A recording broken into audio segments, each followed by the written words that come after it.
हम बच्चों M phase के बारे में समझ रहे थे। एम फेज में कैरियोकाइनेसिस की पहली स्टेप थी प्रोफेज। माइटोसिस में हमने प्रोफेज में ये सीखा था कि प्रोफेज के अंदर 4 पॉइंट होते हैं। कंडेंसेशन स्टार्ट होता है, nucleolus, nuclear membrane, ER, Golgi body disappear होते हैं, साथ ही साथ माइटोटिक स्पिंडल की असेंबली होते हैं और सेंट्रियोल पोल की तरफ चले जाते हैं। ये हमने सीख लिया था।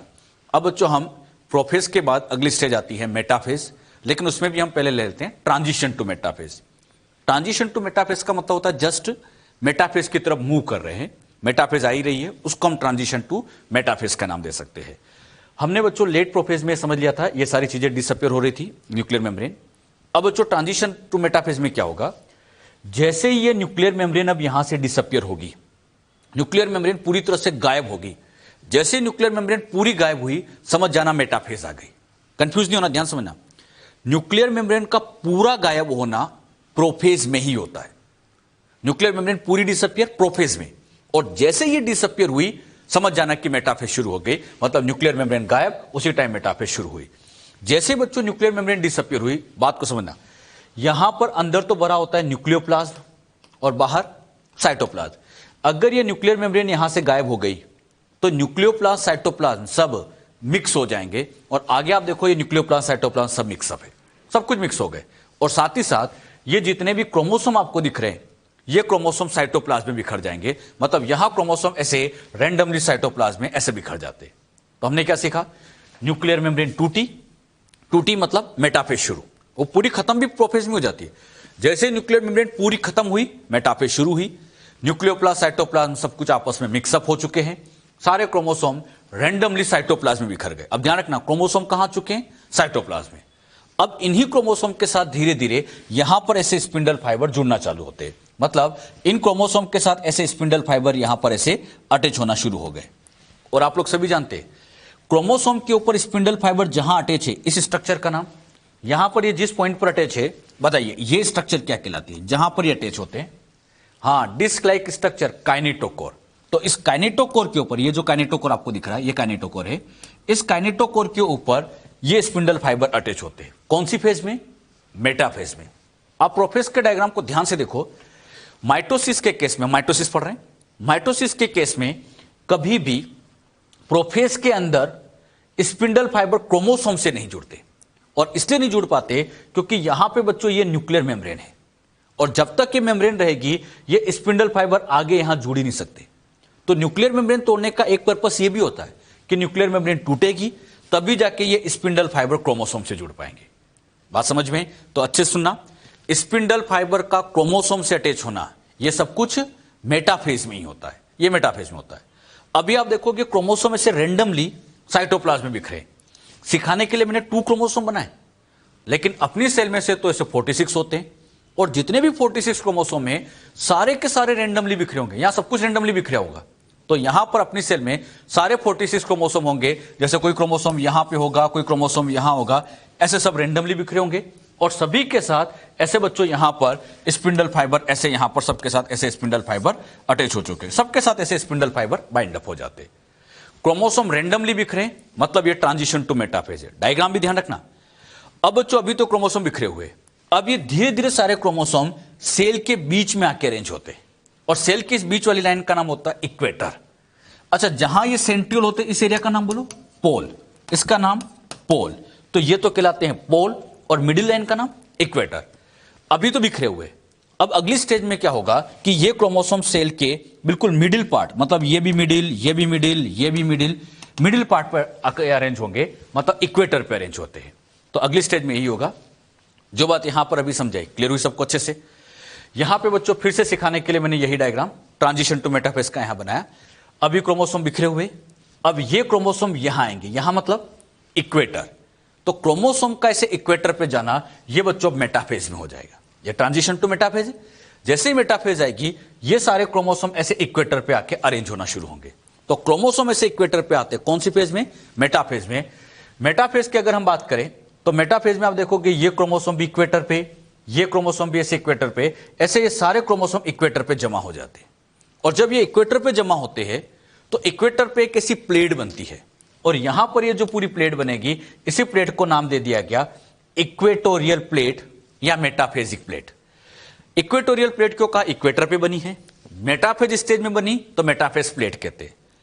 मेटा का मतलब ये होता है मिडिल, मेटाफोर मिडिल, यानी क्रोमोसोम का मिडिल में जमा होना, इक्वेटर पे जमा होना, यही मेटाफेज का सबसे मेन फीचर है। तो मेटाफेज का डायग्राम कैसे पहचानना है? क्रोमोसोम इक्वेटर पे जमा है, बीच में जमा है, तो समझ जाना वो मेटाफेज का डायग्राम है। ये डायग्राम आना चाहिए सबको। क्रोमोसोम ऐसे रैंडमली बिखरे हैं तो ट्रांजिशन टू मेटाफेज, बिल्कुल बीच में जमा हो गए मतलब मेटाफेज आ गए। सिखाने के लिए यहां 2 क्रोमोसोम बनाए, लेकिन अपनी सेल में से 46 होंगे, और अपनी सेल में जितने भी 46 होंगे ना, ये सारे के सारे बच्चों ऐसे बीच में जमा होंगे सारे, और एक लाइन में जमा हो जाएंगे बिल्कुल। तो सारे क्रोमोसोम सेंटर में एक लाइन में यहां पर जमा हो जाते हैं। ये मेटाफेज की खास बात है। मेटाफेज के इस क्रोमोसोम पर आप ध्यान से देखोगे तो इस पूरी सेल में आपको 2 टाइप के स्पिंडल फाइबर दिख रहे होंगे। इन 2 टाइप के स्पिंडल फाइबर में जो स्पिंडल फाइबर इस पोल से लेकर इस पोल तक, मतलब सेंट्रियोल से लेकर सेंट्रियोल तक कंटिन्यूअस जा रहा है, ऐसे फाइबर को कहा जाता है कंटिन्यूअस फाइबर। इनको कंटिन्यूअस फाइबर कहेंगे। और जो बच्चों इन पोल से लेकर क्रोमोसोम तक इतना ही है, इन फाइबर को नाम दे दिया जाएगा डिसकंटिन्यूअस फाइबर या क्रोमोसोमल फाइबर। क्रोमोसोमल फाइबर क्यों कहा? क्रोमोसोम से जुड़े हुए, तो इनको हम क्रोमोसोमल फाइबर कहते हैं। तो यहां पे बच्चों आप देखोगे 2 तरह के फाइबर मिलेंगे, एक तो हो जाएंगे कॉन्टिन्यूअस और एक हो जाएंगे डिसकंटिन्यूअस। तो कितने टाइप के फाइबर हो गए? 2। और ये स्पिंडल फाइबर किस प्रोटीन के बने? वेरी इंपॉर्टेंट, ट्यूबुलिन प्रोटीन के ये बने होते हैं। अच्छा, मेटाफेज के आप ध्यान से देखोगे तो मेटाफेज के क्रोमोसोम में आप लोगों को ऐसे 2 क्रोमेटिड दिख रहे होंगे। यहां बच्चों क्रोमोसोम के अंदर 2 क्रोमेटिड होंगे, वही 2 डीएनए होते हैं। यहां पर एक डीएनए ये होगा और दूसरा डीएनए यहां होगा, तो ऐसे 2 डीएनए हैं, मतलब 2 क्रोमेटिड है। प्रोफेज में भी 2 क्रोमेटिड होते हैं, प्रोफेज में भी 2 क्रोमेटिड, मेटाफेज में भी 2 क्रोमेटिड। लेकिन ये क्रोमेटिड आप ध्यान से देखो ऐसे आपस में जुड़े हुए, चिपके हुए। अब बच्चों जब ये मेटाफेज खत्म होने वाली होती है, इसी को कहते हैं हम लेट मेटाफेज। लेट मेटाफेज में क्या होगा? यहां से और यहां से लेंथ वाइज ये क्रोमोसोम सेपरेट होते हैं, और जब ये लेंथ वाइज सेपरेट होते हैं तो इन 2 डीएनए में से एक डीएनए इस साइड आ जाएगा, एक डीएनए इस साइड आ जाएगा। मतलब ये दोनों डीएनए ऐसे अलग अलग हो जाएंगे और एक जगह पर ये जुड़े रहेंगे। और जिस स्ट्रक्चर पे जुड़े हुए हैं इसका नाम आप ही मुझे बताइए। ये जो पॉइंट जहां पर ये क्रोमेटिड जुड़े हुए, नाम बोलो। सेंट्रोमियर। मतलब दोनों क्रोमोसोम, दोनों क्रोमेटिड अलग होते हैं, लेकिन सेंट्रोमियर वाले पॉइंट पर यहां पर अभी भी जुड़े रहेंगे। अच्छा, ये जो ऊपर का हाफ पार्ट बना है इसको हम कहते हैं क्रोमेटिड। ये बच्चों क्रोमेटिड है, और ये हाफ पार्ट भी क्रोमेटिड। यानी इस क्रोमोसोम पे 2 क्रोमेटिड आपको दिख रहे हैं। ये क्रोमेटिड क्लियरिटी के साथ मेटाफेज में दिख रहे हैं। लेकिन ये ध्यान रखना, प्रोफेज में भी क्रोमेटिड होते हैं और एक क्रोमोसोम पे 2 क्रोमेटिड होंगे। यहां पर भी एक क्रोमोसोम पर 2 ही क्रोमेटिड होंगे। तो मेटाफेज स्टेज में भी 1 क्रोमोसोम हैविंग 2 क्रोमेटिड्स। जो बातें मैंने यहां पर आपको समझाई, कुछ क्लियर हो रही है? एक बार मैं फिर आपको बताता हूं, ध्यान से समझने की कोशिश करना। जैसे न्यूक्लियर मेम्ब्रेन टूटी, आप ही बताना सभी, न्यूक्लियर मेम्ब्रेन टूट गई मतलब मेटाफेज शुरू हो गई। स्टार्टिंग में न्यूक्लियोप्लास्ट साइटोप्लाज्म मिक्स हो गए, सारे क्रोमोसोम साइटोप्लाज्म में बिखरे हुए। स्टेज का नाम ट्रांजिशन टू मेटाफेज। सारे क्रोमोसोम बिखरे। अब इन क्रोमोसोम के साथ स्पिंडल फाइबर जुड़ चुके होते हैं। धीरे धीरे ये सारे क्रोमोसोम सेल के बिल्कुल बीच पे जमा होते हैं। कहां? इक्वेटर पे। तो एक प्लेट बन जाती है, नाम बोलो, इक्वेटोरियल प्लेट। यहां 2 तरह के स्पिंडल फाइबर है, कॉन्टिन्यूअस एंड डिसकंटिन्यूअस। तो 2 तरह के स्पिंडल फाइबर्स होंगे। साथ ही साथ ये क्रोमोसोम लेंथ वाइज स्प्लिट होते हैं, बस सेंट्रोमियर वाली जगह पे जुड़े रह जाते हैं। तो ये जो हाफ पार्ट यहां जनरेट होते हैं इनको क्रोमेटिड कह देते हैं। ये क्रोमेटिड क्लियरिटी से यहां दिख रहे हैं, लेकिन ये बनना सब कुछ प्रोफेज में ही शुरू हो चुके थे। तो एक कंफ्यूजन होता है बच्चों को। प्रोफेज के क्रोमोसोम में भी 2 क्रोमेटिड है, मेटाफेज के भी एक क्रोमोसोम में 2 क्रोमेटिड है। एक क्रोमोसोम की बात कर रहा हूं, सेल में तो इसे बहुत सारे होंगे। जो बातें यहां पर आपको समझे, क्लियर हुई? और मेटाफेज का डायग्राम कैसे पहचानते हैं? मेटा मतलब मिडिल, क्रोमोसोम बीच में जमा है मतलब ये मेटाफेज है। तो मेटाफेज में हमने क्या क्या सीखा, इनके पॉइंट को हम यहां समझ भी लेते हैं। कंप्लीट डिसइंटीग्रेशन, जैसे न्यूक्लियर मेम्ब्रेन डिसइंटीग्रेट हुई, इसका मतलब यह हो गया कि मेटाफेज स्टार्ट हो रही है। क्रोमोसोम, सारे के सारे क्रोमोसोम साइटोप्लाज्म में बिखर जाते हैं क्योंकि न्यूक्लियोप्लास्ट साइटोप्लाज्म मिक्स हो जाते हैं। कंडेंसेशन कंप्लीट हो जाता है। यहां पर मेटाफेज में कंडेंसेशन कंप्लीट होता है, इसीलिए क्रोमोसोम की स्टडी के लिए सबसे बेस्ट फेज मेटाफेज होती है। तो मॉर्फोलॉजी ऑफ क्रोमोसोम सबसे अच्छी स्टडी कहां होती है? मेटाफेज के अंदर। स्पिंडल फाइबर का क्रोमोसोम से अटैच होना ये भी मेटाफेज में होता है। तो spindle fibre attach with kinetochore chromosome, ये मेटाफेज में होगा। यहां पर जितने भी क्रोमोसोम है सब कुछ सेल के बीच में जमा हो जाते हैं, इक्वेटर पे जमा होते हैं, एक प्लेट बनती है, इक्वेटोरियल प्लेट होती है। और खास बात, मेटाफेज के क्रोमोसोम में दोनों क्रोमेटिड आपस में जुड़े रहेंगे सेंट्रोमियर वाली जगह पे। इन दोनों क्रोमेटिड को मिला के हम सिस्टर क्रोमेटिड कह सकते हैं। जो बातें मेटाफेज की समझाई, क्लियर हुई? बहुत आसान है। तो ये सब बातें आप ध्यान रखें कि मेटाफेज में क्या क्या हुआ है। क्लियर? तो मेटाफेज की सारी बातें मैंने यहां पर आपको समझा दी है। मेटाफेज के बाद अगली स्टेज जो चालू होगी उसको हम नाम देंगे एनाफेज। एनाफेज के बारे में अब बच्चों हम समझने जा रहे हैं। ये हमने मेटाफेज का एंडिंग समझा था जिसमें ये दोनों क्रोमेटिड सेंट्रोमियर वाली जगह पे जुड़े हुए थे। मेटाफेज के बाद नेक्स्ट स्टेज एनाफेज है। इसको दो पार्ट में डिवाइड किया गया है, early anaphase, late anaphase. Anaphase की स्टार्टिंग क्या होती है? जब बच्चों एनाफेज आती है तो सबसे पहले ये जो पार्ट आपको दिख रहा है, बताइए क्या कहलाता है? सेंट्रोमियर। ये जो सेंट्रोमियर है यहां पर डिवाइड होगा। मतलब एनाफेज का सबसे मेन पॉइंट यही होता है सेंट्रोमियर की स्प्लिटिंग। और जैसे ये सेंट्रोमियर डिवाइड होगा, ये जो दोनों क्रोमेटिड है, और ये ध्यान रखना बच्चों, ये पूरा एक क्रोमेटिड होता है, ऊपर वाला ये पूरा एक क्रोमेटिड माना जाता है, और नीचे वाला पूरा एक होगा जिसमें एक डीएनए रहता है। बच्चे इसमें यहां कंफ्यूज होते हैं और इसको 1 2 3 4 क्रोमेटिड बोल देते हैं। गलत। यहां पे ऊपर वाला एक क्रोमेटिड, नीचे वाला एक क्रोमेटिड, तो 2 ही क्रोमेटिड है। क्लियर? दोनों क्रोमेटिड कहां जुड़े हुए? सेंट्रोमियर। जैसे ही एनाफेज आती है यह सेंट्रोमियर स्प्लिट होगा, टूटेगा। यहां पर भी सेंट्रोमियर टूटेगा। सारे क्रोमोसोम के सेंट्रोमियर एक साथ टूटते हैं। एक एंजाइम आता है सेपरेज एंजाइम, वो इस सेंट्रोमियर को कट करता है। और जैसे सेंट्रोमियर कट होगा ये दोनों अलग होंगे। मतलब यहां पर ये क्रोमेटिड अलग हो जाएगा, ये अलग हो जाएगा। मतलब ये दोनों अलग अलग हो गए। सिमिलरली ये जुड़े हुए, यहां पर ये दोनों अलग अलग हो जाएंगे। तो ऐसे ये क्रोमेटिड यहां पर फाइनली सेपरेट हो जाते हैं। तो बताइए, इन क्रोमोसोम का अलग होना, मतलब क्रोमेटिड का सेपरेट होना, ये सब कुछ एनाफेज में होता है। और आप बताओ, ये सिस्टर क्रोमेटिड क्यों सेपरेट हो गए? क्योंकि सेंट्रोमियर डिवाइड हो गया। तो सेंट्रोमियर के डिवाइड होने की वजह से यहां क्रोमेटिड सेपरेट हो जाते हैं। एक खास बात और, अगर आप ध्यान से देखोगे तो यहां मैं अगर आपसे पूछूं कितने क्रोमोसोम है मेटाफेज में, तो आपको एक क्रोमोसोम ये दिख रहा है, एक ये दिख रहा है, 2 दिख रहे। लेकिन अगर यहां काउंट करने के लिए कहा जाए तो यहां 1 2 3 4 दिख रहे। मतलब यहां क्रोमोसोम डबल दिखाई दे रहे। एग्जैक्टली हो क्या रहा है, यहां पर ये दोनों क्रोमेटिड जब तक जुड़े हुए थे वो एक ही क्रोमोसोम कहला रहे थे। लेकिन जैसे ये अलग अलग हुए, अब इनको अलग अलग क्रोमोसोम काउंट करेंगे। तो ध्यान रखना, यहां आपको 2 क्रोमोसोम दिख रहे हैं, लेकिन यहां काउंट कर रहे हैं तो क्रोमोसोम आपको 2 के बजाय 4 दिखाई दे रहे हैं। तो क्रोमोसोम की नंबर डबल हो जाती है। कौन सी फेज में? एनाफेज में। अच्छा, मैं इसको ऐसे लिखूं, यहां पे 2n = 2 क्रोमोसोम है, तो यहां क्रोमोसोम डबल हो गए, तो यहां पे 4 हो गए।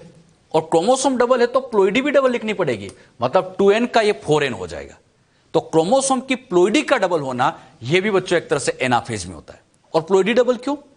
हां, इसलिए क्योंकि क्रोमोसोम डबल हो गए। हम अपनी सेल की बात करें, हमारी सेल में नॉर्मली 46 क्रोमोसोम होते हैं, यहां 46 होते हैं। लेकिन एनाफेज में आप काउंट करने बैठोगे, आपको 46 नहीं 92 मिलेंगे, क्योंकि यहां क्रोमोसोम डबल हो चुके होते हैं। तो क्वेश्चन वेरी इंपॉर्टेंट, कौन सी फेज में क्रोमोसोम नंबर डबल हो जाते हैं? तो सबसे बेस्ट आंसर एनाफेज में होता है। अच्छा, ये बहुत छोटी फेज है, लेकिन इसमें इवेंट बहुत इंपॉर्टेंट होते हैं। क्लियर? तो यहां पर क्रोमोसोम नंबर डबल कर दी गई। अच्छा, 2 बातों में कंफ्यूजन नहीं होना, डीएनए का डबल पूछे तो एस फेज, और क्रोमोसोम डबल पूछे तो एनाफेज। एक बार फिर, DNA double S phase, chromosome double anaphase. बाकी जगह कोई चेंजेस नहीं होते, बाकी जगह चेंज नहीं होते, चेंज बस इन 2 फेज में ही होता है। क्लियर?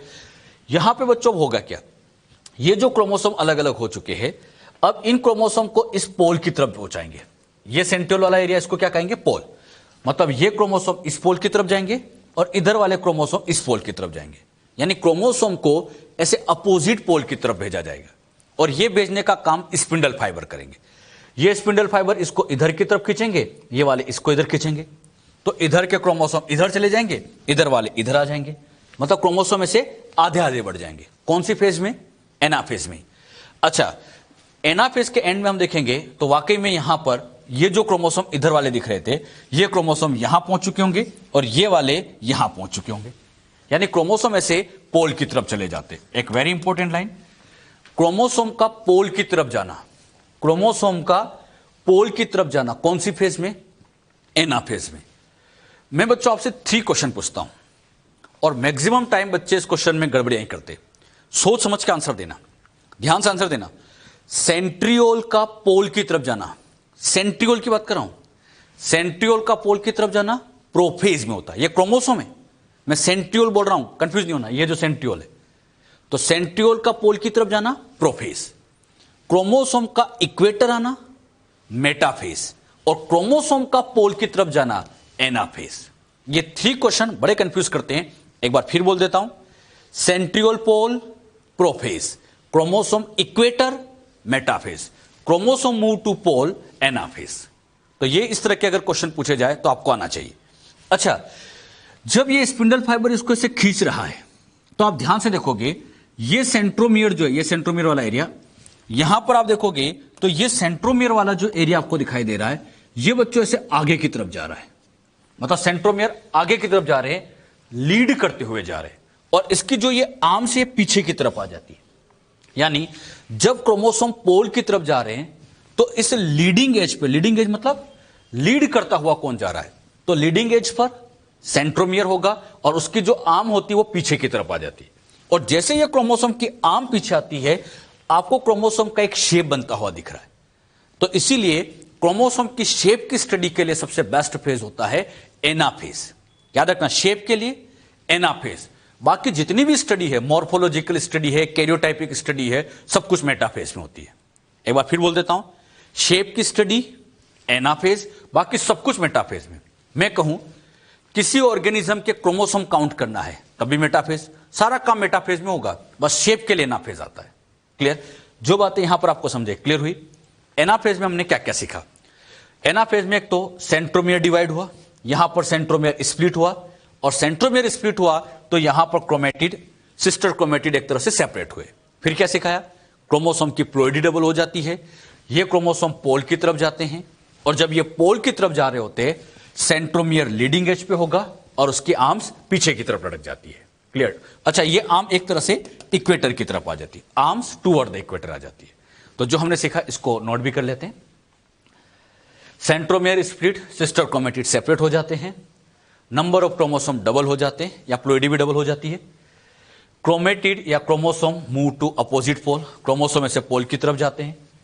अच्छा, जब ये क्रोमोसोम टूवर्ड पोल की तरफ जा रहे होते हैं तो लीडिंग एज पर, लीडिंग एज पर मतलब लीड करता हुआ, यहां पर रहेगा centromere and arm of the chromosome trailing behind, trailing behind मतलब पीछे की तरफ आ जाती है। तो क्रोमोसोम की आर्म जो होती है वो पीछे की तरफ लटक जाती है।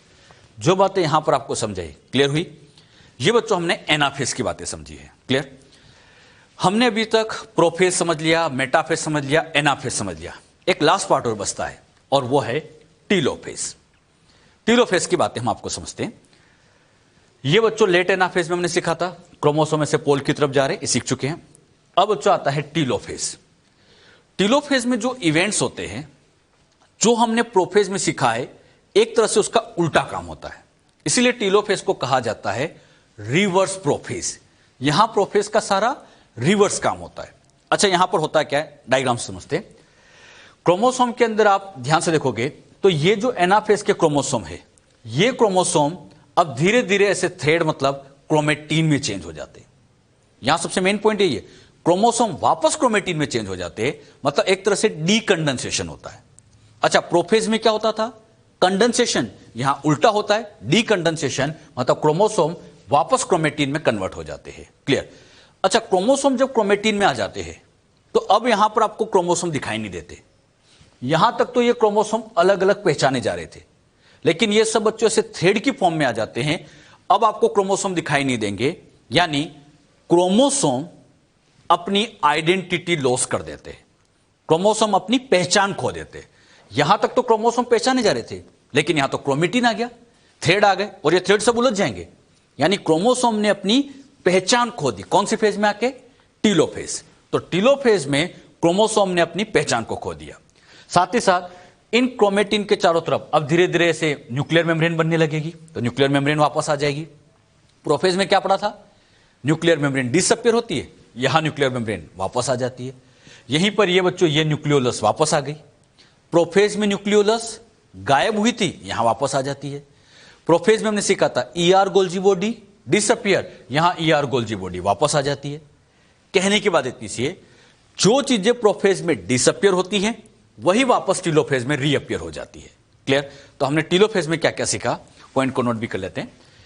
Chromosome loss their identity as discrete element, मतलब यहां पर क्रोमोसोम अच्छे से पहचाने जा रहे थे, यहां उनकी आइडेंटिटी लॉस्ट हो गई क्योंकि क्रोमेटिन आ चुका है। साथ ही साथ क्रोमोसोम डीकंडेंस और ये क्रोमेटिन बना लेते हैं, इसी वजह से ऐसा होता है। न्यूक्लियर इन्वेलप रिफॉर्म, यानी न्यूक्लियर मेम्ब्रेन रिफॉर्म हो जाती है। Nucleolus, Golgi complex and ER ये सब भी रिफॉर्म हो जाते हैं। तो प्रोफेज का सारा उल्टा काम होता है, इसीलिए इसको नाम दिया जाता है रिवर्स प्रोफेज। एक बात आप बड़े ध्यान से आप नोटिस भी कर रहे होंगे कि टीलोफेज के डायग्राम में हमने हल्का सा यहां पर ऐसे कॉन्स्ट्रिक्टेड पार्ट बनाए, यहां पर ऐसे कॉन्स्ट्रिक्शन आपको दिख रहा होगा। ऐसा इसलिए होता है क्योंकि साथ साथ साइटोकाइनेसिस भी चालू हो चुका है। यह बात याद रखना, साइटोकाइनेसिस ऐसा नहीं है कि टीलोफेज खत्म होने के बाद चालू होता, नहीं, साइटोकाइनेसिस की स्टार्टिंग लेट एनाफेज में ही हो जाती है। मतलब इस लेट एनाफेज में ही यहीं पर हल्का हल्का साइटोकाइनेसिस शुरू हो जाता है। और टीलोफेज में आप देखोगे यहां पर अच्छे से आप लोगों को ऐसे साइटोप्लाज्म भी ऐसे डिवाइड होता हुआ दिख रहा है। अच्छा, साइटोकाइनेसिस शुरू लेट एनाफेज में होता है और टीलोफेज में कंटिन्यू चल रहा है। अब टीलोफेज में आप ध्यान से देखोगे तो यहां पर न्यूक्लियस का डिवीजन तो हो ही रहा है, साथ ही साथ साइटोप्लाज्म का डिवीजन भी हो रहा है। यानी लास्ट में आके कैरियोकाइनेसिस साइटोकाइनेसिस साथ साथ चल रहे होते हैं और लगभग एक साथ ही ये फाइनली कंप्लीट भी हो जाते हैं। हम बच्चों जब सेल साइकिल का डायग्राम बनाते हैं तो पहले कैरियोकाइनेसिस लिखते हैं, फिर साइटोकाइनेसिस लिखते हैं। तो बच्चों के दिमाग में भी यही रहता है कि पहले कैरियोकाइनेसिस होता होगा, फिर आराम से बैठ के साइटोकाइनेसिस कराते होंगे। ऐसा नहीं है, ये कैरियोकाइनेसिस तो चल ही रहा है, इसी टाइम साइटोकाइनेसिस लेट एनाफेज में स्टार्ट हो जाएगा और टीलोफेज के साथ साथ लगभग ये साइटोकाइनेसिस भी खत्म हो जाता है। तो टीलोफेज में क्या क्या सीखा, ये हमने सारे पॉइंट यहां पे नोट भी कर लिए, ये आना भी चाहिए। प्रोफेज, मेटाफेज, एनाफेज, टीलोफेज में अच्छे से बताना। कुछ क्वेश्चन मैं आपसे पूछ रहा हूं, कहां क्या हुआ होगा बताइए। क्वेश्चन आता है chromosome move to equator, answer आप लोग को देना है, बताइए क्या आएगा। Very good, metaphase. क्वेश्चन आएगा centriole move to pole, centriole moves to pole. Prophase, chromosome moves to pole, हां। एनाफेज, क्रोमोसोम नंबर का डबल होना, यस एनाफेज। स्पिंडल फाइबर का क्रोमोसोम से जुड़ना, metaphase. Nuclear membrane reform, telophase. Nuclear membrane का disappear होना, prophase. Mitotic spindle की assembly, हां प्रोफेज। कौन सी फेज के अंदर न्यूक्लियोलस रिफॉर्म हुई, टीलोफेज। न्यूक्लियोलस डिसअपियर हुई, प्रोफेज। डीएनए कंटेंट डबल होना, एस फेज। क्रोमोसोम डबल होना, एनाफेज। तो ऐसे घुमा फिरा के मैं यहां कई क्वेश्चन आपसे पूछ सकता हूं, इन क्वेश्चनों को आपको आंसर आना चाहिए। और डायग्राम भी ध्यान रखना, क्रोमोसोम ऐसे पोल पे दिखा रखे, क्रोमोसोम पोल पे दिखा रहे मतलब वो एनाफेज का है। और एनाफेज में आप देखोगे एक क्रोमोसोम पर एक ही क्रोमेटिड होगा क्योंकि सेंट्रोमियर डिवाइड हो गया था। और अगर यहां पर ऐसे फरो बनती हुई दिख रही है, मतलब हल्का सा कॉन्स्ट्रिक्शन दिख रहा है, ऐसे 2 न्यूक्लियस दिखने लगे हैं, मतलब वो टीलोफेज का डायग्राम है। तो इन डायग्राम की पहचान भी आप ध्यान रखिए। चारों स्टेज के डायग्राम में आउटलाइन आपको समझा देता हूं। न्यूक्लियर मेम्ब्रेन टूटती दिख रही है मतलब प्रोफेज। क्रोमोसोम बिल्कुल बीच में जमा है मतलब मेटाफेज। ऐसे पोल की तरफ क्रोमोसोम बना रखे मतलब एनाफेज। 2 न्यूक्लियस बीच में से कॉन्स्ट्रिक्शन मतलब टीलोफेज। तो इन स्टेज के क्या डायग्राम होते हैं यह भी आप ध्यान रखिए। अच्छा, इनमें कहां कितने क्रोमोसोम होते होंगे, इससे रिलेटेड मैं आपको एक क्वेश्चन भी देता हूं, नोट करिएगा।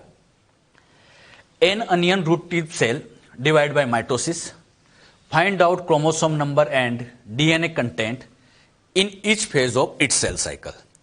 सेल साइकिल की हर स्टेज के अंदर, मतलब G1 से लेके टीलोफेज तक, एंड तक, हर स्टेज में कितना क्रोमोसोम है, कितना डीएनए है, अनियन के अंदर आपको एक काउंट करना है। मतलब आपको G1 से चालू करना है, फिर एस, फिर G2, prophase, metaphase, anaphase, telophase, हर स्टेज में आपको बताना है। अच्छा, पहले आप लोगों को यह पता होना चाहिए कि अनियन में क्रोमोसोम नंबर कितने। अरे तब तो इनके बारे में बता पाएंगे। तो आप लोग वो क्रोमोसोम नंबर याद भी रखे बच्चों। G1 के अंदर मैं समझा देता हूं आपको, 2n = 16 होंगे क्रोमोसोम नंबर, और डीएनए हमेशा डिप्लॉइड सेल है तो 2C से लिख देंगे। अब आप लोग बाकी में लिखो, सोल्व करो सभी। अपनी कॉपी में सबका आंसर आना चाहिए इसका। इस तरह के क्वेश्चन ही आते हैं एग्जाम में। लिखा सबने? एस फेज में बताइए क्या रहेगा? 16/4c। अच्छा 4c क्यों होगा? डीएनए डबल हो गया, तो क्रोमोसोम नंबर तो सेम रहेगी लेकिन डीएनए यहां डबल हो जाएगा। बताओ G2 में सेम 16/4c, और यही चलता रहेगा कब तक? एनाफेज तक। प्रोफेज में भी 16/4c, मेटाफेज में भी 16/4c, यही आंसर आ रहा होगा। मेटाफेज की बात करें तो मेटाफेज का डायग्राम भी देख लेते हैं। मेटा मतलब मिडिल, क्रोमोसोम बीच में जमा है। यहां ऐसे क्रोमोसोम सिखाने के लिए मैंने 2 बना रखे हैं, लेकिन बच्चों ऐसे यहां पर टोटल ऐसे यहां पर 16 होंगे, ऐसे 16, 1 2 3 चलते चले 16 क्रोमोसोम है, और टोटल डीएनए यहां 4c था। सारे क्रोमोसोम बीच में जमा है, यही तो मेटाफेज है। एनाफेज की बात करें, बताइए बच्चों एनाफेज में आप बताओ क्या आंसर आया? हाँ यहां पर ये 16 है तो यहां 32, क्रोमोसोम डबल हो जाएगा, लेकिन डीएनए 4c का 4c रहेगा। अच्छा इसको डायग्राम से भी समझ लेते हैं। यहां पर जैसे एनाफेज आई, इन सबके सेंट्रोमियर डिवाइड हुए, सेंट्रोमियर डिवाइड हुए मतलब ये डबल हो गए। अच्छा ये टोटल डबल हो गए, तो इनमें से डबल हो गए मतलब 16 के डबल 32 हो गए। अब इस 32 में से मैं यहां पूछता तो यहां हो जाएंगे 16, यहां हो जाएंगे 16। अरे टोटल 32 है, एक एक पोल पे अगर हम बात करें तो इस पोल पे 16, इस पोल पे 16 आ जाएगा। टोटल डीएनए 4c है तो यहां आ जाएगा 2c और यहां आ जाएगा 2c। अरे टोटल 4c है तो 2c 2c हम लिख सकते हैं, तो इस पोल पर 16 2c, इस पोल पर भी 16 2c रहेगा। यह क्रोमोसोम नंबर कैसे लिखा समझ में आया बच्चों? एक खास बात, यहां पर बच्चों मैंने 4n कंडीशन लिखी, क्यों? हां क्रोमोसोम डबल हो गए तो प्लोइडी भी डबल हो जाती है, तो यहां तक तो 2n ही चलता रहेगा, मेटाफेज तक 2n, लेकिन एनाफेज में प्लोइडी इंक्रीज हो जाती है तो 2n का 4n हो जाएगा। क्लियर? टीलोफेज की बात करें, टीलोफेज का मैं समझाता हूं कैसे लिखा होगा आपने। टीलोफेज के अंदर ये जो न्यूक्लियस होता है, अब ये 16 2c है तो इससे ये न्यूक्लियस तैयार हो गया और इनसे ये न्यूक्लियस तैयार हो गया, तो यहां 16 2c वही तो यहां आएगा बच्चों। अरे यहां टोटल 16 क्रोमोसोम है, सिखाने के लिए 2 बनाए, इधर 16 है इधर भी 16 है, इन 16 से ये क्रोमोसोम मतलब ये न्यूक्लियस तैयार, इन 16 से ये न्यूक्लियस तैयार, तो 16/2c 16/2c। तो टीलोफेज में आपसे कहा जाए तो पर न्यूक्लियस अगर हम आंसर दे, और आंसर पर न्यूक्लियस ही देना होता है, 16/2 से आंसर आ जाएगा। फिर बच्चों इसका साइटोकाइनेसिस करा दे तो ये 2 सेल बन जाएगी। अब आप ध्यान देखो, स्टार्टिंग में 16 क्रोमोसोम, लास्ट में डॉटर सेल में भी 16, यहां डीएनए 2c यहां भी 2c, यानी मदर सेल और डॉटर सेल में chromosome number same, DNA same, और इसी डिवीजन को हम कह देंगे माइटोसिस या इक्वेशनल डिवीजन। तो ये बच्चों माइटोसिस समझ रहे थे कि इसमें क्या क्या होता है। जो बातें यहां पर आपको समझाई क्लियर हुई? तो ये हर स्टेज में कितना क्रोमोसोम है, कितना डीएनए है, ये आप लोग ध्यान भी रखें, इसको नोट भी कर लेना बच्चों। ये नोट कर लिया? तो इस तरह के यहां पर क्वेश्चन बनते हैं। और 2 बातें ध्यान रखना है, क्रोमोसोम नंबर डबल एनाफेज में, डीएनए डबल एस फेज में, बाकी जगह चेंज नहीं होता है। क्लियर? और इस तरह के क्वेश्चन बहुत आ चुके हैं, तो आप इनकी अच्छे से प्रैक्टिस भी रखें। साइटोकाइनेसिस हम समझने जा रहे हैं बच्चों। साइटोकाइनेसिस का मतलब होता है डिवीजन ऑफ साइटोप्लाज्म। हमने बच्चों कैरियोकाइनेसिस तो समझ लिया है, अब साइटोप्लाज्म कैसे डिवाइड करता है उसके बारे में हम समझेंगे। साइटोप्लाज्म का जो डिवीजन होता है साइटोकाइनेसिस, ये लेट एनाफेज में ही स्टार्ट कर दिया जाता है। लेट एनाफेज के अंदर ही साइटोकाइनेसिस शुरू हो जाता है। अब ये जो साइटोकाइनेसिस की प्रोसेस है, ये प्लांट और एनिमल की बात करें तो अलग अलग मेथड से होती है, दोनों में अलग अलग तरीका है। हमने अभी तक जो कैरियोकाइनेसिस सीखा था वो तो प्लांट हो चाहे एनिमल हो, हर जगह एक जैसे चलता है, जहां पे भी माइटोसिस होगा सब जगह एक जैसा होगा। लेकिन साइटोकाइनेसिस की अगर हम बात करें तो ये एनिमल और प्लांट में अलग अलग मेथड से होगा। एनिमल के अंदर तो होता है फरो फॉर्मेशन मेथड या क्लीवेज मेथड, और प्लांट के अंदर चलती है सेल प्लेट मेथड। दोनों में अलग अलग मेथड क्यों होती है, इसके पीछे बेसिक रीजन सेल वॉल ही है। प्लांट के अंदर हार्ड सेल वॉल होती है तो उससे बच्चों वहां फरो नहीं बन पाती, इसलिए यहां पर सेल प्लेट बनानी पड़ती है। सबसे पहले हम बात करते हैं cytokinesis in animal cell. Animal के अंदर साइटोकाइनेसिस यानी फरो मेथड के द्वारा सेल फरो मेथड, ये कैसे होता है समझिएगा। ये बच्चों एनिमल सेल, एनिमल सेल के अंदर हम सभी जानते हैं सेल मेम्ब्रेन होती है, सेल वॉल तो होती नहीं है। ये जो सेल मेम्ब्रेन है आप जानते हो क्वासी फ्लूइड नेचर की है, और क्वासी फ्लूइड नेचर होने की वजह से इसमें इसको बीच में से ऐसे आसानी से प्रेस करा सकते हैं। अब इसको ऐसे प्रेस कराने के लिए क्या किया जाता है, इन सेल के बिल्कुल बीच में एक रिंग तैयार की जाती है। ऐसे बच्चों इनके बीच में ऐसी रिंग लगा देते हैं। ये जो बीच में यहां रिंग बनती है, इस रिंग को कॉन्ट्रैक्टाइल रिंग कहते हैं। ये कॉन्ट्रैक्टाइल रिंग एक्टिन और मायोसिन से बनी होती है। मतलब यहां पर बीच में ऐसे एक्टिन प्रोटीन होंगे, मायोसिन होंगे, एक्टिन मायोसिन की रिंग बनी होती है। अच्छा, एक्टिन का ही फिलामेंट एक तरह से माइक्रो फिलामेंट की बनी होती है। तो ये एक्टिन के माइक्रो फिलामेंट होते हैं, बीच बीच में मायोसिन होता है। और ये कहां बनती है? सेल के बिल्कुल बीच में बनती है, सेंटर में। जैसे सेल है तो इसके बिल्कुल बीच में, यहां पर बिल्कुल सेंटर में, यहां बच्चों ये कॉन्ट्रैक्टाइल रिंग बनती है। अच्छा, ये नाम से समझ में आ रही है, कॉन्ट्रैक्टाइल मतलब इसमें कॉन्ट्रैक्शन होता होगा। और आप जानते भी एक्टिन है, मायोसिन है, तो कॉन्ट्रैक्शन तो होगा। और जब इनके अंदर ऐसे कॉन्ट्रैक्शन होगा तो ये बच्चों इस साइड से और इस साइड से, दोनों साइड से ये मेम्ब्रेन को ऐसे कॉन्स्ट्रिक्ट करेंगे। और जब ये मेम्ब्रेन को कॉन्स्ट्रिक्ट करेंगे तो मेम्ब्रेन के अंदर आप देखो ऐसे यहां पर डीप फरो बनती जा रही है, ये फरो तैयार होती जा रही है। अच्छा, ऐसी खांच बन रही है, इसी खांच को हम कहेंगे फरो। तो यहां फरो तैयार हो रही है। और ये कौन कर रहा है? ये कॉन्ट्रैक्टाइल रिंग। तो कॉन्ट्रैक्टाइल रिंग इसको कॉन्ट्रैक्ट करती जाती है और यहां पर ऐसे फरो बनती जाती है। अब क्या होगा? धीरे धीरे इसको और डीप किया जाएगा। और जब ये दोनों साइड से और डीप होती जाएगी तो फाइनली एक दूसरे के पास आएगी और इस तरह से यहां पर टू सेल का फॉर्मेशन हो गया। आप देखेंगे ये साइटोप्लाज्म में से डिवाइड हुआ और फाइनली टू सेल बन गई। तो साइटोप्लाज्म का डिवीजन ये हमने साइटोकाइनेसिस समझा। साइटोकाइनेसिस के टाइम पे फरो बनी, इसलिए मेथड का नाम फरो फॉर्मेशन। और इसमें रोल किसका है? माइक्रोफिलामेंट। ये एक्टिन के फिलामेंट जो होते हैं, याद करो, साइटोस्केलेटन में हमने सीखा भी था, माइक्रोफिलामेंट के ये बने होते हैं। क्लियर? एक बात यहां पर आप ध्यान दे रहे होंगे, साइटोकाइनेसिस यहां से स्टार्ट हुआ, मतलब पेरीफेरी से, और धीरे धीरे हम सेल के सेंटर की तरफ आ रहे हैं, पेरीफेरी टू सेंटर आ रहे हैं। तो ऐसे ऑर्डर को हम सेंट्रीपिटल ऑर्डर कहते हैं। तो साइटोकाइनेसिस में दो ध्यान रखना, एनिमल की मेथड का नाम फरो फॉर्मेशन मेथड है और यहां सेंट्रीपिटल ऑर्डर चलती है। क्लियर? कैसे ये प्रोसेस हुई? क्लियर हुआ सबको अच्छे से? अब जो हम समझते हैं प्लांट के बारे में, cytokinesis in plant cell, cell plate method के थ्रू होगा। ये बच्चों प्लांट सेल है। प्लांट सेल के बिल्कुल मिडिल में यहां पर ऐसे टू न्यूक्लियस तो हो चुके होंगे। अब मिडिल के अंदर यहां सबसे पहले ये गोल्जी वेसाइकल अरेंज होती है, बिल्कुल बीच में से ईआर के फ्रेगमेंट अरेंज हो जाते हैं। साथ ही साथ ऐसे स्पिंडल फाइबर के फ्रेगमेंट भी अरेंज हो जाते हैं। यानी सेल के बीच में तीन चीजें अरेंज हो गई, गोल्जी बॉडी, ईआर और स्पिंडल फाइबर के फ्रेगमेंट्स। इनमें से मेन यहां पर गोल्जी बॉडी रहती है, मतलब गोल्जी वेसाइकल रहती है। ये जो तीनों यहां अरेंज हुए हैं, ये स्ट्रक्चर एक तरह की वो फ्रेगमोप्लास्ट आप कह सकते हो, ये फ्रेगमोप्लास्ट स्ट्रक्चर बनती है। अभी ये सेल के बिल्कुल बीच में बनी है। अब क्या होगा? धीरे धीरे बच्चों ये इतना जो सेक्शन है, अब ये पूरी सेल के बीच में से फैल जाता है। ये बिल्कुल सेल के बीच में से अरेंज होते जाते हैं। मतलब यहां पर ऐसे और गोल्जी वेसाइकल अरेंज होती जाएगी, ईआर के टुकड़े अरेंज होते जाएंगे, स्पिंडल फाइबर अरेंज होते जाएंगे। सेल के बीच में आप ध्यान से देखोगे तो अब आपको एक ऐसा लगेगा जैसे कोई प्लेट बना रखी है, और इसी को नाम दे दिया जाता है सेल प्लेट। मतलब ये जो फ्रेगमोप्लास्ट स्ट्रक्चर थी, अब ये सेल प्लेट में चेंज हो जाती है। इतना सा था फ्रेगमोप्लास्ट, पूरा बन गया तो सेल प्लेट। अब मुझे बताओ सेल प्लेट में मेन कंपोनेंट क्या है? Golgi vesicle.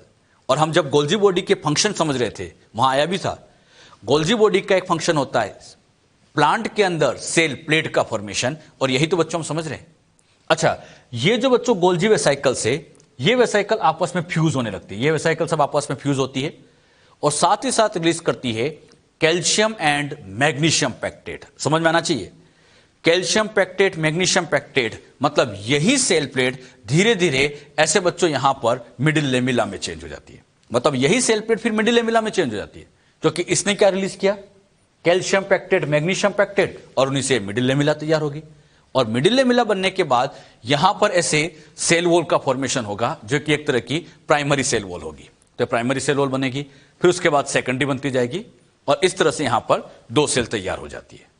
अच्छा, यहां पर बड़ा सिस्टमेटिक काम हुआ। सेल के सेंटर में कुछ गोल्जी वेसाइकल अरेंज हुई, धीरे धीरे एक प्लेट बन गई, वही सेल प्लेट बनी, फिर सेल प्लेट ही मॉडिफाइड होकर मिडिल लेमिला बनी, और फिर उसके साइड में सेल वॉल का फॉर्मेशन हो जाता है। तो कैसे ये साइटोकाइनेसिस हुआ? क्लियर हुआ सबको अच्छे से? एक बात आप यहां पर जरा ध्यान भी देना, यहां शुरुआत सेंटर से हुई, सबसे पहले सेंटर में अरेंज हुए, फिर ये ऐसे अरेंज होते जाएंगे, पेरीफेरी की तरफ जाएंगे। बताओ कहां से कहां?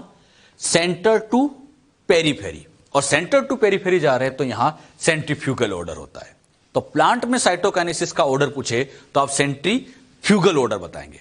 एनिमल में सेंट्रीपिटल और प्लांट में सेंट्रीफ्यूगल ऑर्डर, और दोनों में मेथड भी अलग है। एनिमल में फरो और प्लांट में सेल प्लेट। जो बात यहां समझाए क्लियर हुई बच्चों अच्छे से? माइटोसिस के क्या सिग्निफिकेंस है, उनसे क्या बेनिफिट होता है, इसके बारे में समझते हैं। Significance of mitosis. माइटोसिस का सबसे पहला सिग्निफिकेंस आता है ग्रोथ ऑफ मल्टीसेलुलर ऑर्गेनिज्म। जैसे हम अपनी ही बात करें, हम बच्चों मल्टीसेलुलर ऑर्गेनिज्म हैं, लेकिन हम सबकी बॉडी की शुरुआत, हम सबकी लाइफ की शुरुआत एक सिंगल सेल से हुई थी जिसको हम जाइगोट कहते हैं। स्टार्टिंग में हम सबके अंदर एक ही सेल थी, जाइगोट, और उसी जाइगोट से आज हमारे अंदर बिलियंस ऑफ सेल आ गए। बताओ कैसे? वही सेल डिवीजन, और यहां जो डिवीजन हुआ होगा माइटोसिस। तो मेन माइटोसिस की वजह से ही हम अपनी ग्रोथ कर पाते हैं। तो ग्रोथ में माइटोसिस का बड़ा रोल है। इसी का सेकंड रोल आता है रिप्लेसमेंट ऑफ ओल्ड सेल, या पुरानी सेल को रिपेयर करना। मतलब बॉडी में कोई सेल बहुत पुरानी हो गई, उसको रिप्लेस करना है, तो उसके लिए भी माइटोसिस काम में लेते हैं। जैसे हम सिंपल सा एग्जांपल ले, आरबीसी। आप सभी जानते हैं आरबीसी 120 डेज में डिस्ट्रॉय हो जाती है। आरबीसी 120 दिन में खत्म हुई, तो क्या नई आरबीसी बनाना तो पड़ेगी। ठीक है, उस आरबीसी में डिवीजन नहीं होगा, लेकिन जो इरिथ्रोपोइटिक सेल्स होती है उनमें तो डिवीजन हो रहा होगा। कौन सा? माइटोसिस, और उन्हीं से तो नई आरबीसी बन रही होगी। तो यहां पर पुराने आरबीसी को रिप्लेस करना है, या और भी हो सकता है एपिडर्मिस की जो अपर लेयर की सेल्स होती है वो हटती जाती है, उनकी जगह नई सेल आ रही है, वो भी माइटोसिस से होती है। इंटेस्टाइन की जो गट होती है, इसकी इनर लाइनिंग की सेल भी हटती जाती है, नई सेल बनती जाती है। ये सब कुछ माइटोसिस से होता है। तो माइटोसिस पुरानी सेल को रिप्लेस करने में काम में लिया जाता है। इसी का एक बड़ा अच्छा यूज होता है वुंड हीलिंग। कहीं पर चोट लग जाए, चोट लग गया तो सेल हट गई, तो वहां जो नई सेल बनेगी वो भी माइटोसिस से बनती है। इसी का एक बड़ा फायदा होता है maintenance of nucleocytoplasmic ratio. Cell की साइज बड़ी होती है तो वहां पर साइटोप्लाज्म बहुत ज्यादा हो जाता है, तो न्यूक्लियस उसको कंट्रोल नहीं कर पाता, न्यूक्लियस साइटोप्लाज्म का रेशियो डिस्टर्ब हो जाता है। तो उसको मेंटेन करने के लिए माइटोसिस किया जा सकता है। तो माइटोसिस के ऐसे कई सिग्निफिकेंस होते हैं, ये सिग्निफिकेंस आप ध्यान भी रखें। मॉडिफिकेशन ऑफ माइटोसिस हम समझ रहे हैं। माइटोसिस के कुछ मॉडिफाइड फॉर्म देखे गए हैं। इसमें पहला आता है free nuclear division. Free nuclear division का मतलब होता है जिसमें फ्रीली न्यूक्लियस ही डिवाइड करे। न्यूक्लियस का डिवीजन मतलब कैरियोकाइनेसिस। तो केवल कैरियोकाइनेसिस हो, साइटोकाइनेसिस ना हो, तो केवल फ्रीली कैरियोकाइनेसिस चलता जाए, तो उसी को फ्री न्यूक्लियर डिवीजन कहते हैं। आपको समझाने के लिए मैंने क्या किया, यहां पर एक सेल ली, इसमें सबसे पहले वही कैरियोकाइनेसिस कराया। कैरियोकाइनेसिस के बाद ये 2 न्यूक्लियस बन गए, 1 से 2 न्यूक्लियस बन गए। अब बच्चों यहां पर क्या होगा, साइटोकाइनेसिस। लेकिन किसी वजह से साइटोकाइनेसिस हुआ नहीं और फिर से कैरियोकाइनेसिस हो गया। अच्छा, कैरियोकाइनेसिस हुआ मतलब फिर से न्यूक्लियस डबल, तो इस 2 के डबल यहां 4 न्यूक्लियस हो गए। तो आप क्या देख रहे हैं, न्यूक्लियस की नंबर बढ़ती जा रही है। सेल एक ही है लेकिन न्यूक्लियस की नंबर बढ़ती जा रही है। क्यों? क्योंकि कैरियोकाइनेसिस तो हो रहा है लेकिन साइटोकाइनेसिस नहीं हो रहा है। तो कैरियोकाइनेसिस के बाद साइटोकाइनेसिस नहीं होने की वजह से ही ऐसे बच्चों न्यूक्लियस की नंबर बढ़ती जा रही है, और एक सेल में कई न्यूक्लियस आ जाते हैं। तो ऐसी कंडीशन को फिर हम मल्टी न्यूक्लिएटेड, इसे हम मल्टी न्यूक्लिएटेड कंडीशन कह देते हैं। तो यहां पर आप बताइए, केवल न्यूक्लियस ही न्यूक्लियस डिवाइड हो रहा है, तो इसलिए नाम दे दिया गया फ्री न्यूक्लियर डिवीजन। इसका एक बहुत अच्छा एग्जांपल आपके एनसीईआरटी में लिखा है, लिक्विड एंडोस्पर्म इन कोकोनट। तो लिक्विड एंडोस्पर्म इन कोकोनट, ये फ्री न्यूक्लियर डिवीजन का एक बड़ा अच्छा एग्जांपल वहां पर बता रखा है। अगले नंबर पे लेते हैं एंडोमाइटोसिस। एंडोमाइटोसिस एक स्पेशल टाइप का माइटोसिस होता है जिसके अंदर डिवीजन के बाद न्यूक्लियस की नंबर सेम रहती है लेकिन क्रोमोसोम डबल हो जाते हैं।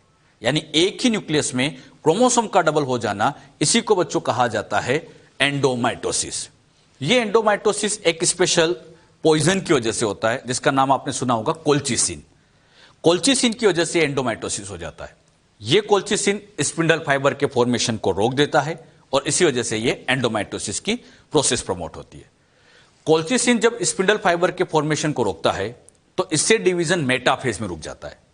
अच्छा, मेटाफेज में डिवीजन रुका रहेगा, लेकिन अगर उससे आगे डिवीजन प्रमोट हो जाए तो इससे एंडोमाइटोसिस हो जाता है। कैसे होता है समझिएगा।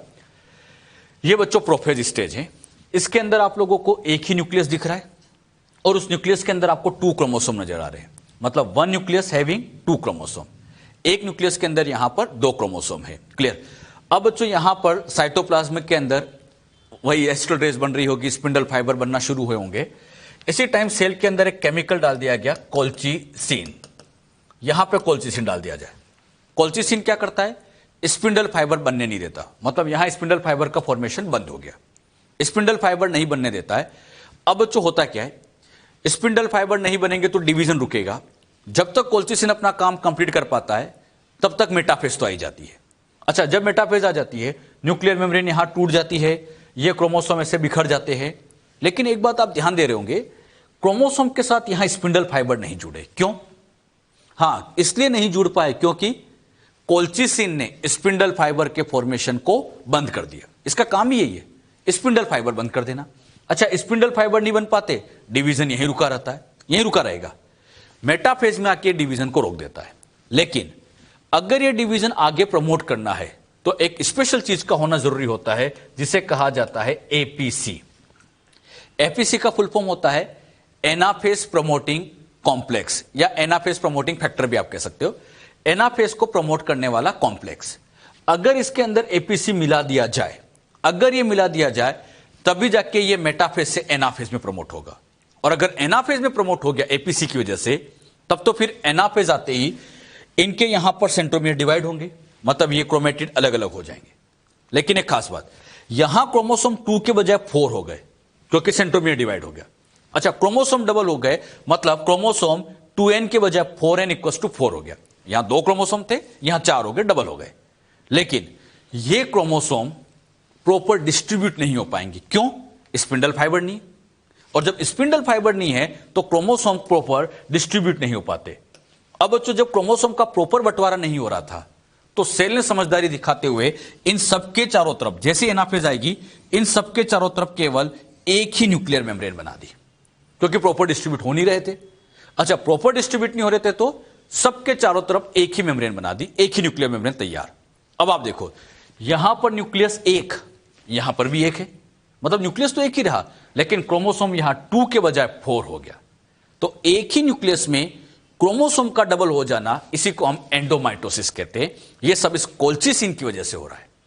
तो कोल्चिसिन ऐसे एंडोमाइटोसिस को प्रमोट करता है। और एक खास बात, यहां कंडीशन 2n थी, लेकिन इस सेल की कंडीशन तो 4n हो गई, यानी प्लोइडी को डबल कर दिया, यानी इसकी वजह से फाइनली आ जाती है पोलीप्लोइडी। तो यह पोलीप्लोइडी को इंड्यूस करता है। और आप जानते ही है, कोल्चिसिन का काम पोलीप्लोइडी लाने में ही होता है।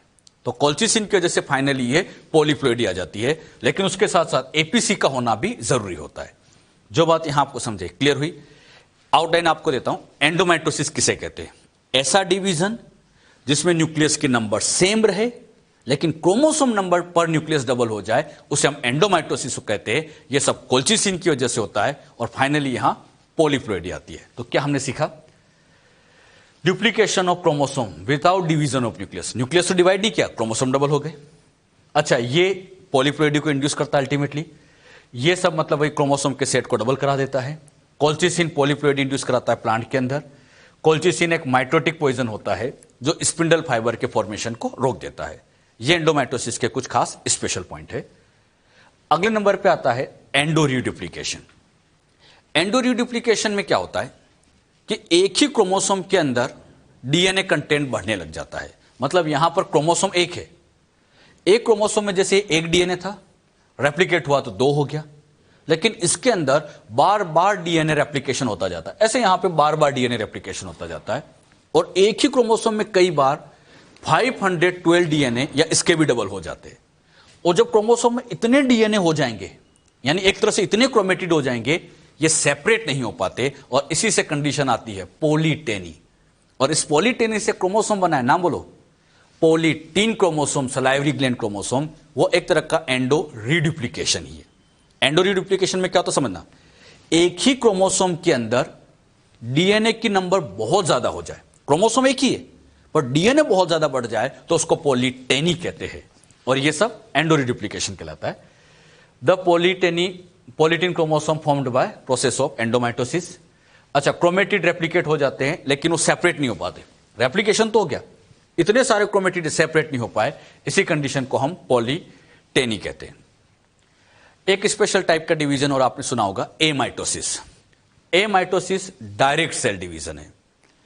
हम जो माइटोसिस और मियोसिस पढ़ते हैं वो इनडायरेक्ट होता है, जबकि एमाइटोसिस डायरेक्ट होता है। डायरेक्ट सेल डिवीजन का मतलब इसमें हाँ, यहां कोई स्पिंडल फाइबर नहीं बनते, कोई प्रॉपर क्रोमोसोम नहीं बनते, बस सेल है, डीएनए डबल करो, बीच में से काट दो, ये डिवीजन खत्म, ऐसे समझिएगा। अच्छा, ये जनरली प्रोकैरियोट्स के अंदर देखा जाता है, कुछ यूकैरियोटिक सेल में भी इसको ऑब्जर्व किया गया है। जनरली ये प्रोकैरियोट्स में मिलता है।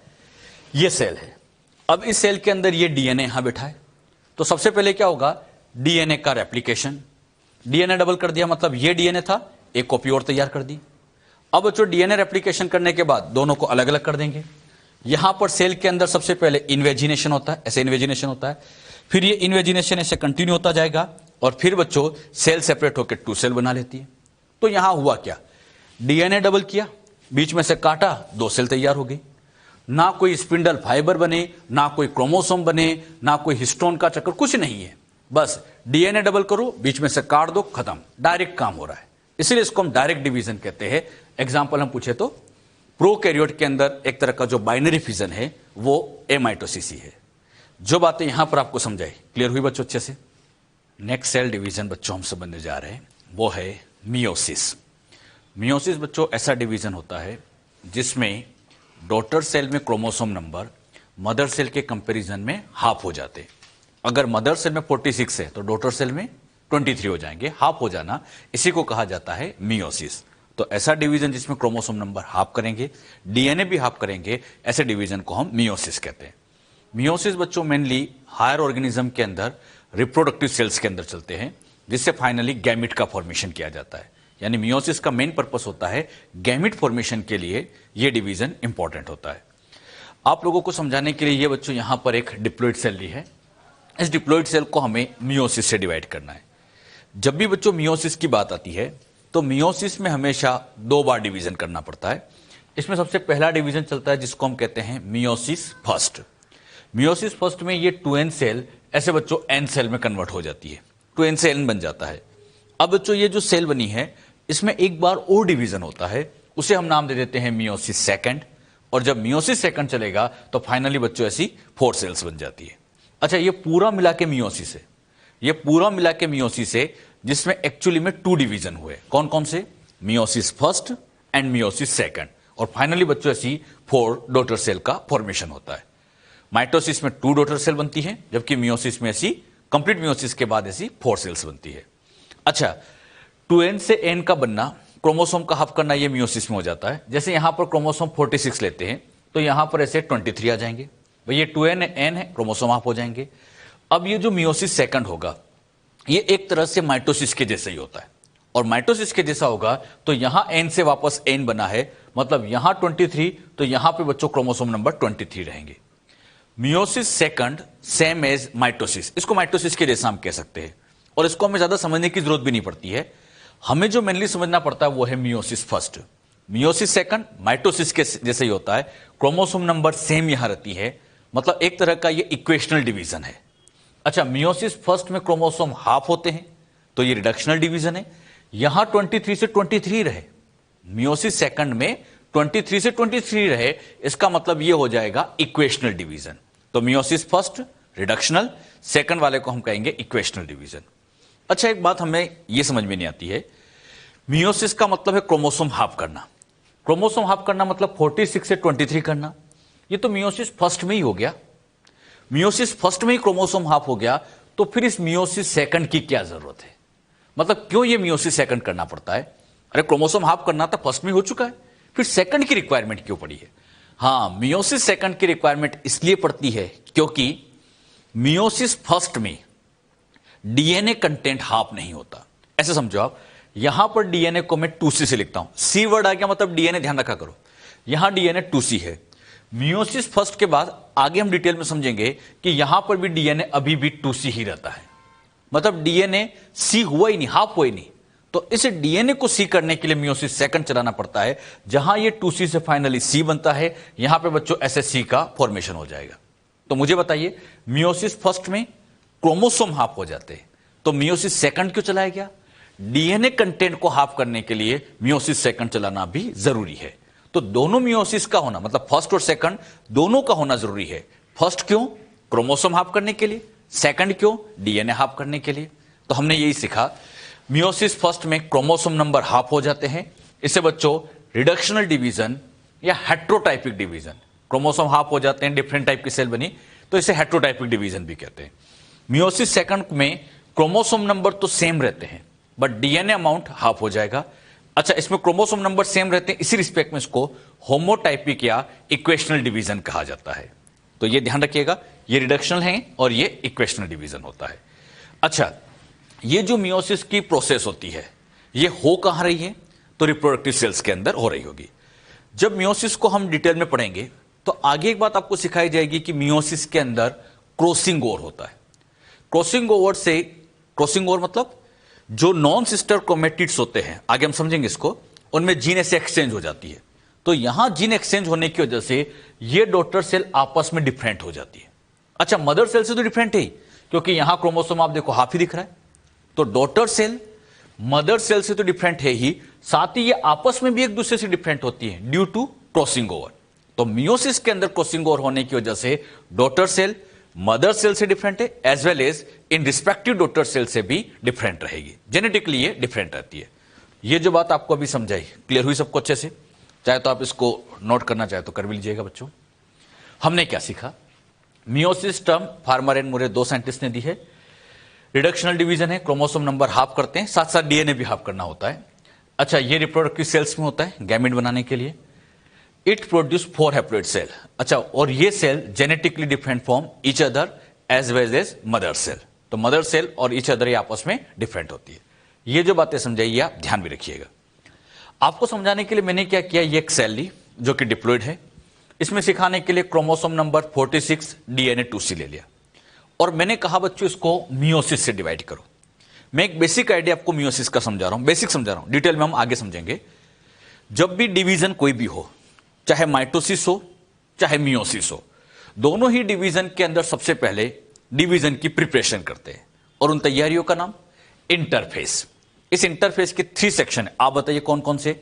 G1, S और G2, यही होता है।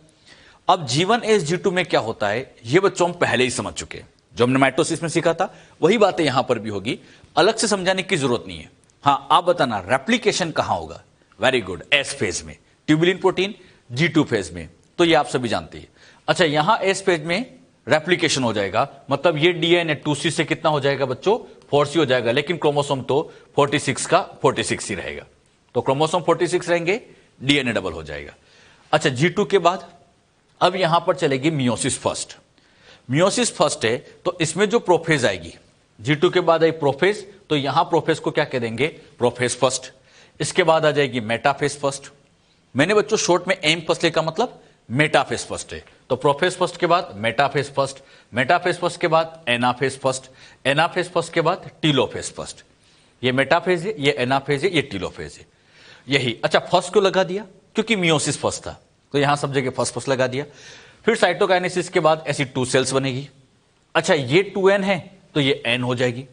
n होगी मतलब क्रोमोसोम 46 है तो यहां 23, लेकिन यहां डीएनए 2C है तो यहां भी 2C रहेगा, इधर भी 23/2C रहेगा। अरे सोचो, यहां 4C हो गया था तो यह आधा आधा चला गया, 2C हो गया। अगर हम स्टार्टिंग वाली मदर सेल के रिस्पेक्ट में देखें, यहां भी डीएनए 2C है, यहां भी डीएनए 2C है, लेकिन हमें लास्ट में डीएनए C चाहिए होता है। तो इसको एक बार और डिवाइड करेंगे। कौन सा डिवीजन? हां, मियोसिस सेकंड। लेकिन बच्चों जब भी नया डिवीजन होता है तो तैयारियां तो फिर करनी पड़ेगी। आपको समझाने के लिए मैंने इस एक सेल में सिखाया, इस वाली में यहां तैयारियां होगी, मियोसिस सेकंड करना है। तैयारियां करेंगे तो सबसे पहले चलेगी G1, उसके बाद चलेगी S। अच्छा, S फेज में आप सभी जानते हैं क्या होता है? DNA replication. अब सोचना, थोड़ा ध्यान सोचना, अगर यहां 2C है और यहां रेप्लिकेशन कर दे तो ये वापस 4C हो जाएगा। अरे होगा, और ये वापस 4C हो गया तो लास्ट में जो डॉटर सेल बनेगी वो तो वापस 2C आ जाएगी। लेकिन हमें लास्ट में 2C नहीं चाहिए, हमें तो CC चाहिए, हमें C चाहिए, मतलब डीएनए हाफ करना चाहिए था। तो यहां S पेज में यहां रेप्लिकेशन नहीं किया जाएगा। S पेज में रेप्लिकेशन ही नहीं करेंगे, मतलब S पेज को बंद ही रखेंगे। अच्छा, S पेज में रेप्लिकेशन क्यों नहीं किया? एक बार फिर समझना, अगर यहां रेप्लिकेशन हो जाता तो डीएनए 2C से 4C होता, और ये 4C हो जाता था तो आगे जाके वापस 2C आ जाता। तो रेप्लिकेशन को बंद रखा गया ताकि डीएनए 2C का 2C ही रहे, और यही 2C डीएनए आगे जाके 2 सेल में CC में चेंज हो जाएगा। रेप्लिकेशन नहीं हुआ तो अब इसको एक स्पेशल नाम दिया जाता है इंटरकाइनेसिस। इंटरफेज नहीं कहते, इंटरकाइनेसिस। एक बड़ा अच्छा क्वेश्चन बनता है, मियोसिस फर्स्ट और अब यहां जो मियोसिस सेकंड होगा, तो मियोसिस फर्स्ट मियोसिस सेकंड के बीच का इंटरवल क्या कहलाता है? क्या कहलाता है बच्चों? इंटरकाइनेसिस। और ये जो इंटरकाइनेसिस है, इस इंटरफेज जितना लॉन्ग होगा या शॉर्ट होगा? यस, ये शॉर्ट होगा, इसमें कम टाइम लगेगा क्योंकि रेप्लिकेशन तो हुआ ही नहीं। तो इंटरकाइनेसिस हमेशा इंटरफेस की कंपैरिजन में हमेशा क्या रहेगा बच्चों? शॉर्ट रहेगा, और इसमें रेप्लिकेशन नहीं होता है। अच्छा, G2 के बाद अब फिर वही प्रोफेज सेकंड चलेगी, metaphase second, anaphase second, telophase second. Clear? और फाइनली बच्चों G2 के बाद ये, फिर ये, फिर ये, फिर ये, और ये 2 सेल्स यहां बन गई। इसमें समझाया, ये 2 सेल यहां बनेगी, यहां 2 सेल बनेगी, इधर 23/2C का C हो जाएगा और इधर भी 23C आ जाएगा। अच्छा, रेप्लिकेशन हो जाता तो क्या गड़बड़ होती? हां, यहां 4C होता तो यहां जाके तो 2C आ जाता, इसलिए रेप्लिकेशन को बंद करना पड़ा। और रेप्लिकेशन बंद रहा तो क्या नाम दिया? Very good, kinesis. अच्छा, इस सेल में डिवीजन हुआ, इसमें हुआ तो 2 सेल बनी। अब इस वाले में भी डिवीजन होगा, सेम इस तरह का इस वाले में भी डिवीजन होगा और 2 सेल और बनेगी। और यहां पर भी डीएनए वही 2C का ये C और ये C हो जाएगा। तो आप देखो, स्टार्टिंग में डीएनए 2C है, लास्ट में जाके डीएनए C हो जाएगा। और इसे डीएनए को हाफ करने के लिए मियोसिस सेकंड इंपॉर्टेंट है। क्लियर? तो बताओ, इस पूरे मियोसिस में रेप्लिकेशन केवल एक ही बार होता है। ये पूरा मियोसिस कहलाएगा। रेप्लिकेशन केवल एक बार हुआ और वो केवल एस फेज में होगा, यहां तो हुई नहीं। और एस भी कौन सी वाली? इंटरफेज वाली, क्योंकि यहां तो एस चलेगी नहीं। तो पूरे मियोसिस में डिवीजन चाहे 2 टाइम्स हो रहा है, ये 1 टाइम, इसको पूरा 2 टाइम्स कहेंगे, मतलब एक ही टाइम इसको माना जाएगा। तो एक टाइम ये और एक टाइम ये 2 टाइम्स हो गया। डिवीजन जरूर, सेल डिवीजन जरूर 2 टाइम्स हुआ है, लेकिन रेप्लिकेशन एक ही बार हुआ है। अच्छा, एक खास बात और, जब बच्चों हम एनाफेज पढ़ते हैं तो एनाफेज में एक पॉइंट आप जानते हो, सेंट्रोमियर स्प्लिट हो जाता है। माइटोसिस में पढ़ा था, लेकिन मियोसिस फर्स्ट की एनाफेज फर्स्ट में सेंट्रोमियर स्प्लिट नहीं होता, यहां सेंट्रोमियर डिवाइड नहीं होता। अच्छा, क्यों नहीं होता सब सीखेंगे आगे। यहां सेंट्रोमियर डिवाइड ही नहीं होता। और जब हम मियोसिस सेकंड चलाते हैं, ये तो माइटोसिस के जैसे ही है, तो इसकी एनाफेज 2 में यहां तो सेंट्रोमियर स्प्लिट होगा।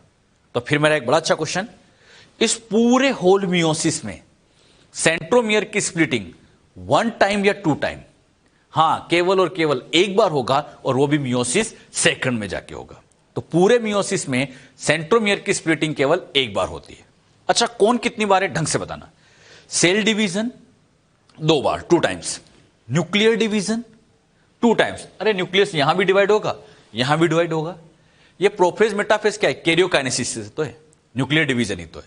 तो cell division 2 times, nuclear division 2 times, but replication 1 time and centromere की स्प्लिटिंग या सेंट्रोमियर का डिवीजन ओनली 1 टाइम। तो हर चीज 2-2 बार है, बस रेप्लिकेशन सेंट्रोमियर डिवीजन एक बार होता है। बात समझ में? यहां पे बच्चों आगे हम समझेंगे कि इसकी जो प्रोफेज फर्स्ट है, इस प्रोफेज के कंपैरिजन में या माइटोसिस की प्रोफेज के कंपैरिजन में कॉम्प्लिकेटेड होती है।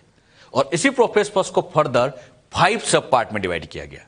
उसमें पहला पार्ट आता है लेप्टोटीन, अगला पार्ट आता है जाइगोटीन, अगला पार्ट आता है पैकाइटीन, अगला पार्ट आता है डिप्लोटीन, और लास्ट में आ जाता है डाइकाइनेसिस। तो बताओ कितने पार्ट हो गए?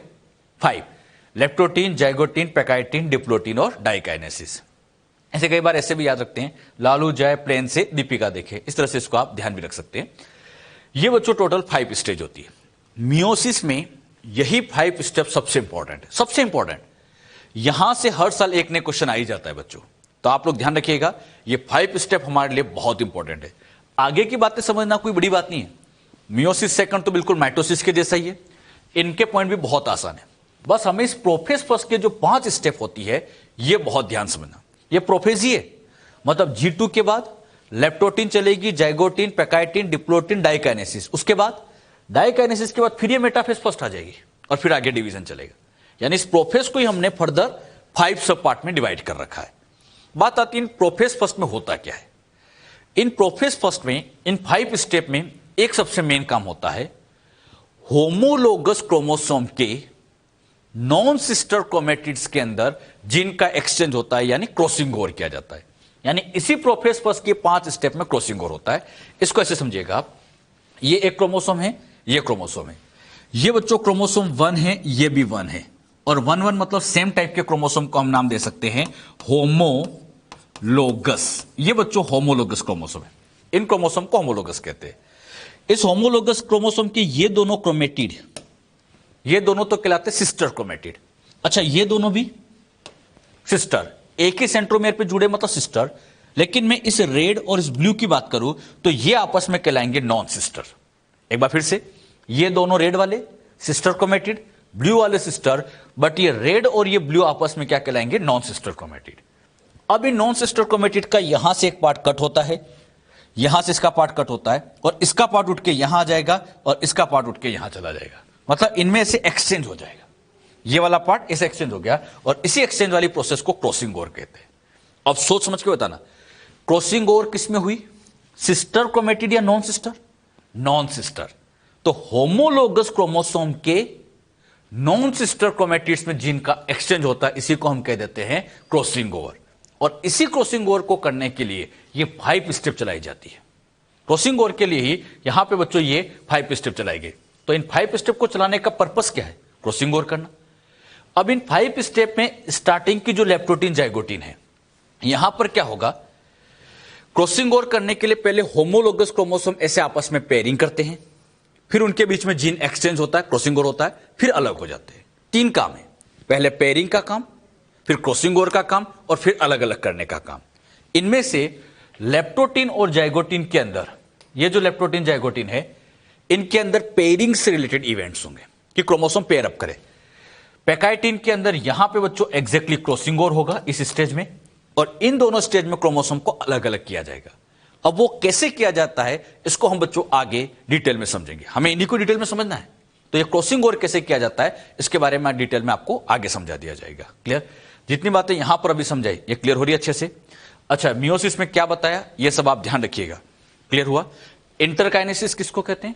मियोसिस फर्स्ट और सेकंड के बीच का इंटरवल, इसको इंटरकाइनेसिस कह देते हैं। क्लियर? और ये लेप्टोटीन जाइगोटीन किसके पार्ट है?